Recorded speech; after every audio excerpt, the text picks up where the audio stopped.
오늘은 폭락장에도 텐베거는 있다의 저자이신 강준혁 저자님을 모시고 이야기를 나눠보도록 하겠습니다. 저자님 안녕하세요. 네, 안녕하십니까.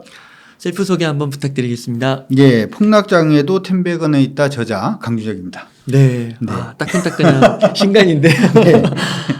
진짜 폭락장에도 텐베거는 있는 건가요? 네, 개인적으로는 주식을 어떤 식으로 하는가에 따라서 사실 이제 시장이 폭락할 때 기회를 보는 사람들도 있고 네. 반대로 이제 시장이 오를 때 기회를 보는 사람들도 있는데 여러분 아시다시피 이제 워렌 버핏이 되었던 아니면 존 네프가 되었던 아니면 피터 린치 같은 사람들은 시장이 폭락을 할 때 주식 사는 사람들로 굉장히 유명하죠. 그러면서 이제 수익을 많이 내는 그러한 사람들인데 이러한 사람들은 시장이 오르기보다는 폭락할 때를 더 주식이 기회로 보지 않나 이렇게 또 생각이 들고 제가 지금 한국경제TV에서 한 20년 정도 지금 방송을 진행을 하고 있는데 저 역시도 무슨 생각을 하냐 하면 시장이 많이 올라서 천정 근처에 와 있을 때 우리 이제 개인 투자분들이나 개인 트레이더들이 주식에 대해서 관심을 굉장히 많이 가져요. 근데 그분들보다 시장에 아무도 관심을 가지지 않는 폭락장에 차라리 시장의 기회가 많기 때문에 그런 부분을 생각을 해본다면 책 제목은 폭락장에도 텐베건이 있다라고 이렇게 되어 있습니다만은 실제로는 폭락장이 나와야 텐베거가 나온다. 이렇게 생각을 하시고 보시는 것도 좋을 것 같습니다. 아, 네. 와. 그러면 지금 네. 증시가 좀 약간 이렇게 많이 하락하고 네. 뭐 폭락장일 수도 있고 네. 이렇게 구분을 좀 말씀하시는 분들이 좀 있는데 요즘 대한민국 증시 좀 어떻게 보세요? 요즘 대한민국 증시는 굉장히 안 좋게 봅니다. 우리가 이제 제가 항상 얘기를 합니다만은 저는 경제학자는 아닙니다. 다 아시다시피 뭐 한국경제TV 가서는 뭐 미국 소비자 물가 얘기도 하고 여러 얘기를 합니다만은 저는 사실은 그냥 주식쟁이죠. 주식쟁인데 주식쟁이한테 필요한 것들 중에 하나는 사실 주가가 오를까 말까를 먼저 생각을 해야 되는데 주식이 오른다라고 하는 것은 시장에 현금이 굉장히 많을 때예요. 많은 이제 초보 투자자분들이 회사의 목표 주가 알고 싶어 하잖아요. 목표 주가는 어떻게 나오는 거죠? 목표 주가요? 네. 애널리스트 분들이 그렇죠. 보고서 애널리스트 분들이 보면서 네. 목표 주가를 잴 때도 보면 삼성증권에서도 다르고 그렇죠. 그다음 현대차증권에서도 다르고 NH투자증권에서도 다르고 다 다르잖아요. 한 종목에 대한 목표 주가가 보통은 이제 이렇게 얘기를 합니다. 뭐 회사가 어느 수준까지 상승할 수 있는지에 대해서는 회사의 실적도 중요하지만 여기에 플러스 M2가 중요하다라고 얘기를 하거든요. 소위 말해서 이제 통화량이 얼마나 많이 풀려 있는지에 네. 따라서 주가는 더 많이 오를 수도 있고 같은 실적에 적게 오를 수도 있다 이렇게 얘기를 하는데 가만히 한번 생각을 해볼게요. 첫 번째로는 한국 증시를 어떻게 보느냐라고 하는 부분에서 이거는 한국 경제를 어떻게 보느냐하고는 조금 다른 문제가 될 수가 있어요. 첫 번째로는 한국 증시가 좋아지려고 그러면은 바로 얘기를 하면 한국 시장에 자금이 많이 유입이 되면 시장에 돈이 많아지니까 시장이 아주 좋아지겠죠. 네. 근데 지금 가만히 한번 생각을 해보면 작년 8월부터 우리 시장 고점이 작년 8월 정도였잖아요. 네. 무슨 얘기가 나왔냐면 DSR 규제를 하겠다라는 얘기가 나왔어요. 아마 이제는 다 아실 겁니다. DSR 규제를 한다는 것은 개인의 총 부채를 관리하겠다라는 얘기인데 평균적으로 그 당시만 하더라도 우리나라의 개인들의 그 한 가게에 DSR 규모 자체가 보통 한 40% 정도 이렇게 됐는데 정부 목표안이 그때 20%였거든요. 네. 그러니까 개인들이 어떻게 대출을 받지 못하게 하겠다 혹은 대출 금리를 높여서 대출 받으려고 하는 부분을 줄이겠다라고 하는 부분인데 작년에 굉장히 많이 얘기가 나왔던 부분이 영끌 아시죠? 네. B2 아시죠? 네. 이걸 할 수 없게끔 만들겠다는 얘기니까 개인들은 돈이 있어요 없어요? 개인 돈이 없겠죠. 네. 코로나도 터져서 힘들어 죽겠는데 대출 규제라든지 아니면 금리를 올리는 부분이 생기면 당연히 개인들 별로 돈이 없을 겁니다. 그럼 개인들이 주식을 사기가 어려워지겠죠. 그렇죠. 네. 기관들 같은 경우에는 아까 이제 애널리스트 말씀해 주셨는데 펀드 매니저들이 기관이잖아요. 펀드 매니저들은 무슨 돈 가지고 펀드를 운영할까요? 그 고객돈인가요? 그렇죠. 고객들이 펀드에 네. 가입을 했는 돈 가지고 하는데 개인들이 돈도 없는데 무슨 펀드에 가입을 합니까? 그러니까 기관들도 돈이 없겠죠.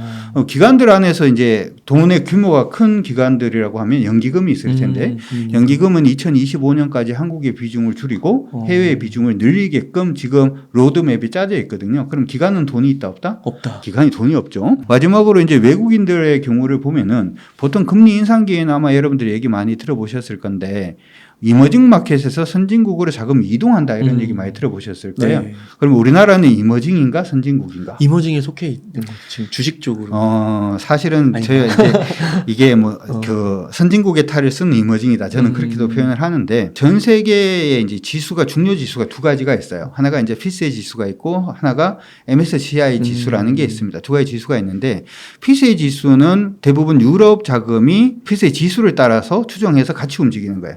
우리 이제 코스피 200을 추정해서 막 자금이 움직이는 것처럼 MSCI 같은 경우에는 미국 자금이 그렇게 움직이는 건데 네. 우리나라에서는 외국인들 중에서 미국이 많을까요? 유럽이 많을까요? 미국이 많거든요. 한 40% 정도 되거든요. 지금은 좀 비중이 줄어서 40% 밑으로 떨어졌습니다만은 그러니까 외국인들이 우리 시장에 들어와 있는 외국인들 중에서 거의 40% 정도가 미국계 정도가 되는데 이 미국이 누굴 따라간다고요? 피세가 아니라 MSCI를 따라간다는 거죠. 근데 MSCI에서 우리가 이머징으로 들어가 있어요. 그렇다는 얘기는 우리나라에서 돈을 빼서 누구한테 넣는다? 선진국으로 미국으로 넣는다라는 거니까 외국인은 돈이 있어요, 없어요? 없어요. 없죠. 그러면 돈이 계속해서 그렇게 빠져나가고 없다라는 얘기 자체는 우리 증시는 올라요, 안 올라요? 안 오른다. 안 오르겠죠. 네. 여기에 이제 경제적인 부분을 한번 생각을 해보면 우리나라가 최근 들어가지고 무역수지 적자가 계속 일어나고 있는 모습이 나타나고 있습니다. 보통은 이제 돈의 우리 환율 있잖아요. 네. 환율은 보통 그 나라의 경제가 얼마나 건강한지에 대한 척도다 이렇게 생각을 하면 되는데 우리나라가 무역으로 먹고 사는 나라인데 무역 수지 적자가 계속 나고 있다는 얘기는 우리나라가 건강하다 건강하지 않다? 건강하지 않다라는 얘기가 일단 될 수밖에 없고 우리나라가 초고령 사회로 지금 진입을 하고 있으니까 우리나라 잠재 성장률도 자꾸 좀 떨어지고 있으니까 건강하다 건강하지 않다? 건강하지 않다라는 얘기가 되니까 돈이 더 빨리 빠져나갈 가능성이 높겠죠. 네. 그러면 주식은 누가 사요? 그렇죠? 그렇기 때문에 시장이 우리나라 증시를 봤을 때는 아직까지 일반 개인 투자자분들이 단순히 그냥 애기들한테 주식을 사준다든지 아니면은 시장이 많이 밀렸으니까 그냥 한번 사볼까라는 생각으로 아직까지는 접근을 하기가 쉬운 시장은 아니다. 이렇게 말씀을 먼저 좀 드릴 수 있을 것 같습니다. 사실 이제 이걸 갖다가 이 책이 네. 작년 8월 달에 나와서 작년 8월 달에 이 얘기를 했었어야 되는데 그렇죠? 네. 제가 한국경제TV에 그때 나의 투자라는 데 출연을 해서 8월 달 이제 9월 달 추석 때도 역시 마찬가지였고 그때 이제 얘기를 했던 게 그때 템베거 종목을 추천하는 코너가 있었거든요. 제가 템베거 코너를 작년에 일단 추천하면서 시장이 빠질 것 같은데 이게 템베거를 추천하는 게 조금 죄송스럽긴 하다 이런 얘기를 한번 했던 적이 있어요. 방송을 안 보시는군요. 네. 한국경제TV를 보십시오. 지금 그런 식으로 언급을 한번 해드렸던 부분이 있는데 그때도 역시 경제는 일단 둘째 치고라도 우리 시장에서 돈이 계속 빠져나갈 기미가 보이니까 시장이 전체적으로 좀 안 좋아질 가능성이 높고 이걸 이해를 하면 네. 재밌는 걸 하나 더 이해할 수 있어요. 만약 미국 주식 하십니까? 네, 미국 주식입니다. 어떤 종목 하시죠? 저는 뭐 주로 S&P나 나스닥. 그렇죠. 네. 굉장히 작은 종목 아세요? 미국에? 러셀 안에 들어가 네. 있는 그런 작은 종목들 잘 모르잖아요. 네, 그렇죠? 맞습니다. 외국인들도 잘 몰라요. 외국인들이 우리 시장을 사고 팔고 할 때는 기본적으로는 코스피 200이 기준이거든요. 그렇다는 얘기는 외국인이 아까 이머징에서 선진국으로 빠져나간다라고 얘기를 하는 거는 우리나라의 코스피 200을 뭐 한다는 거죠? 판다는 거죠. 네. 팔기 때문에 코스피 200 안에 있는 종목은 실적이 좋든 말든 뭐 한다? 그냥 매도가 나오니까 밀리는 거죠. 삼성전자가 실적이 좋아요, 안 좋아요? 좋아요. 좋죠. 네. 근데 주가 계속 밀리잖아요. 맞아요. 그럼 왜 밀려요라고 물어보면은 그런 이유들 때문에 밀리는 거죠. 외국인들이 계속 팔 수밖에 없고 시총 상위 종목군들은 그러면 앞으로도 상당 기간 동안 실적이 굉장히 좋아진다라고 하더라도 주가는 어떻게 될 가능성이 높다? 빠질 가능성이 높다. 이렇게 여러분들의 생각을 일단 이걸 밑바탕에 깔아놓으시고 난 다음에 네. 시장에서 트레이딩이라든지 투자를 한번 생각을 해보시면 좋을 것 같은데 그런 부분들을 생각을 해보면 지금 우리 증시는 개인들이 일반적으로 주식을 트레이딩하기는 쉽진 않은 시장이다. 이렇게 결론 내릴 수 있을 것 같습니다. 그러면은 좀 계속 이렇게 안 좋아요? 뭐 좀 좋아질 기미나 뭐 좋아질 때가 없을까요? 오늘 아침에 네. 밖에 딱 나왔는데 네. 바람이 선선해요. 에어컨을 에어컨을 틀면 추울 것 같아요. 네. 여기는 지금 에어컨이 틀어져 있는 것 같은데 네. 에어컨을 끄는 분위기로 가고 있습니다. 우리가 15일 전만 하더라도 이런 날이 올 거라고 알았어요? 몰랐어요? 몰랐죠. 왜 몰라요? 알았죠. 9월인데. 9월인데. 그때 당시는 너무 더웠단 말이죠. 네. 그러니까 이게 선선해질까? 만약에 봄, 여름, 가을, 겨울이라는 계절을 모르는 사람이 여름에 갑자기 왔다면은 계속 덥겠다. 라고 생각을 할 수가 있겠지만 사실은 좀 지나면은 가을이 오고 그다음 또 겨울이 오니까 또 선선해지다가 또 너무 추워지다가 그러다 또 따뜻해지다가 하는 것처럼 경기 자체도 사실은 그 사이클을 계속 타고 도는 거거든요. 언제가 될지는 모르겠습니다만은 이번에는 어떻게 보면 침체가 조금 더 길어질 수 있다라고 경제학자들이 많은 분들이 말씀을 하시니까 이거 끝납니다 어차피. 네. 그러니까 사실은 예전에 제가 어떤 유튜브 방송에서 이 얘기했다가 욕을 대따 먹었는데 우리 개인 투자분들 중에서 주식을 진짜 해야 되겠다라고 생각을 하시는데 아직까지는 이제 초보 투자자이신 분들은 차라리 그냥 현금을 가지고 은행에 넣어놓고 있다가 시장이 금리 인하를 한 2번 정도 하면 그때 그 돈을 찾아가지고 매매를 하시는 게 좋을 것 같습니다라고 얘기를 했더니 네. 댓글에 은행에다가 무슨 템백을 찾는다 그러더니 은행에 돈을 넣으라니 뭐 이런 얘기를 하시는데 한 가지 기억을 하셔야 되는 거는 항상 시장은 바닥에서 올라갈 때 거의 2배를 올라가요. 이번에 코로나 터지고 난 다음에 시장이 막 이렇게 무너지는 모습을 보였다고 2배 더 갔죠. 그러네요. 리만 때도 2배 더 갔거든요. 우리 IT 버블 때도 무너지고 난 다음에 2배 더 갔고 심지어는 그보다 더 큰 폭락이었던 IMF 시절에는 3배가 갔어요. 뭐 그런 식이기 때문에 그리고 가만히 생각을 해보면 1,000만 원 가지고 뭐 주식을 했다라고 생각을 해봅시다. 피 같은 내 돈 1,000만 원 가지고 투자를 했는데 500만 원밖에 안 된 거예요. 가슴이 많이 아프겠죠. 네. 그렇죠? 와이프가 물어봅니다. 오빠 주식 투자한다던데 요즘 어떻게 되고 있어? 라고 물어보면 내가 그런 걸 한다 그랬어? 이런 얘기를 할 정도로 좀 가슴이 아프죠. 근데 시장이 바닥 잡고 일반적으로 지수 기준으로 바닥을 잡는 모습이 나타나면 2배 정도 간다라고 생각을 해보면 지금 은행에 돈을 넣어놓고 있다가 주식을 할 줄 만약에 모른다면 금리 인하를 한 2번 정도 한다는 네. 얘기는 다시 돈이 풀린다라는 얘기니까 그러고 난 다음에 종목을 사든지 아니면 지수를 사면 500이 더블이 되면 얼마가 되죠? 다시 1,000 되는 거잖아요. 네. 빠르게 원금 회복을 할 수가 있는 부분도 나올 수가 있는 거죠. 이게 경기가 침체로 간다라고 하는 부분 자체가 이게 지속된다라고는 생각 안 하셨으면 좋을 것 같고 만약에 공부가 약간 좀 얕으신 분들도 우리 그거 있잖아요. 시장 올라갈 때 예전에 그 얘기를 한번 했던 것 같은데 월스트리트에 그게 있었거든요. 다트 지수라고 옛날에 있었어요. 어떤 거냐 하면 월스트리트에서 이제 어떤 전문가가 주식 전문가가 종목을 추천을 딱 해요. 자기가 진짜 분석했던 종목을 추천하고 난 다음에 다트를 하나 딱 던져요. 그러면은 종목이 찍힐 거잖아요. 그 두 종목의 수익률을 비교하는 거예요? 와. 어디가 더 높게요? 와. 다트가 더 높아요. 아, 그래요? 다트가 더 높아요. 미치는 거죠. 와. 다트가 더 높은 경우가 많았습니다. 그러니까 이제 사실 이제 그러면은 전문가가 뭐가 필요해라고 생각을 하실 수가 있을 건데 사실 이제 주식이라는 게임 자체는 올라갈 때 얼만큼 수익을 내느냐의 게임이 아니라 올라가고 다시금 주가가 빠지는 이 파동이 끝나고 난 다음에 얼마나 돈을 많이 버느냐의 게임이에요. 시장이 올라갈 때는 아까 제가 왜 다트 지수를 얘기를 했냐면 눈 감고 찍어도 10개 중에 7개는 올라가요. 시장이 올라갈 때는. 시장이 빠질 때는 눈 감고 찍으면은 10개 중에 9개는 빠져요. 근데 중요한 건 뭐냐면 그러면 이걸 주식을 할 때 하고 현금을 가지고 있어야 될 때를 구분을 해낼 수만 있다라고 하더라도 시장 안에서는 충분히 트레이딩이라든지 아니면 가치 투자라든지 성장지 투자에서 성과 자체가 더 커질 가능성이 높지 않을까 싶습니다. 그 저자님 그러면은 아까 말씀해 주신 게 금리 한 2번 인하 네. 주식 잘 모르겠다 하시는 분들은 네. 그때 이제 현금 들고 때 투자하는 건데 그러면은 투자를 뭐 지금은 하지 말아야 되는 거예요? 그때 달라요. 왜 이렇게 될 수도 있는데 제가 책에서 지금 폭락장에도 10백원이 있다라고 제가 이제 책을 써놔놓고 이 책 안에 보면은 사실은 10백원은 이 종목이니까 이 종목을 사세요. 이렇게 적어놓지는 않았습니다. 다행히 무슨 내용은 있었냐 하면 방산주가 되게 좋을 것 같아요.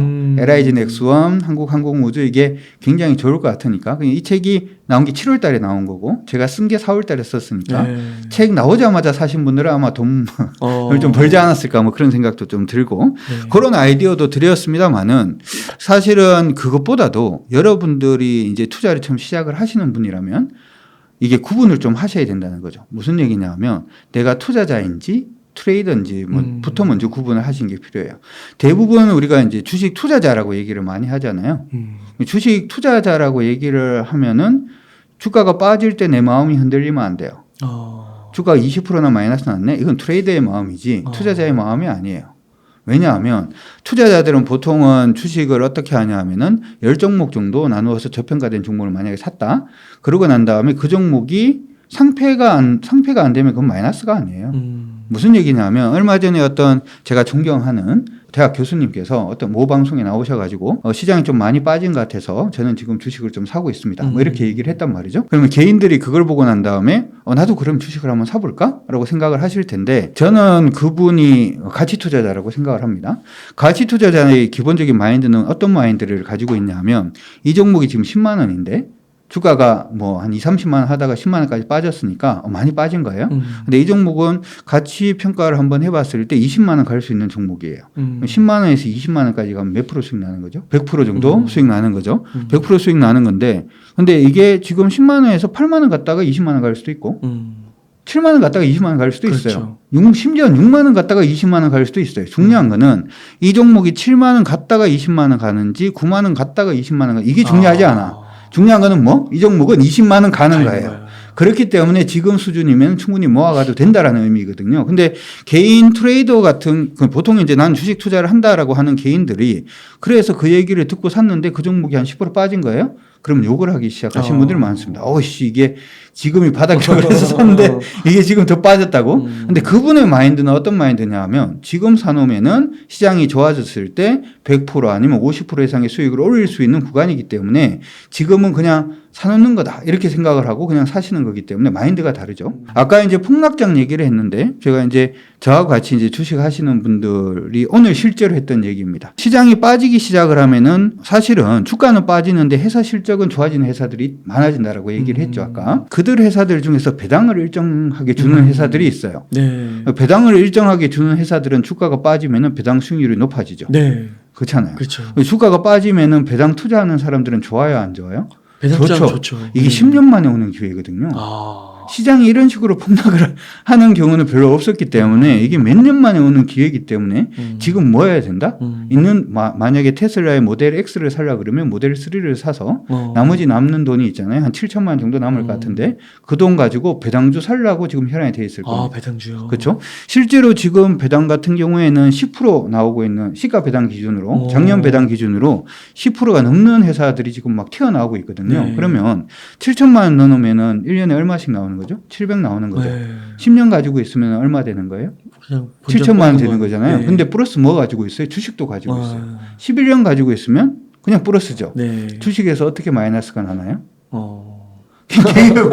이게 배당 투자하시는 분들의 개념으로 보면 주식에서 마이너스 나기가 쉽지가 않아요.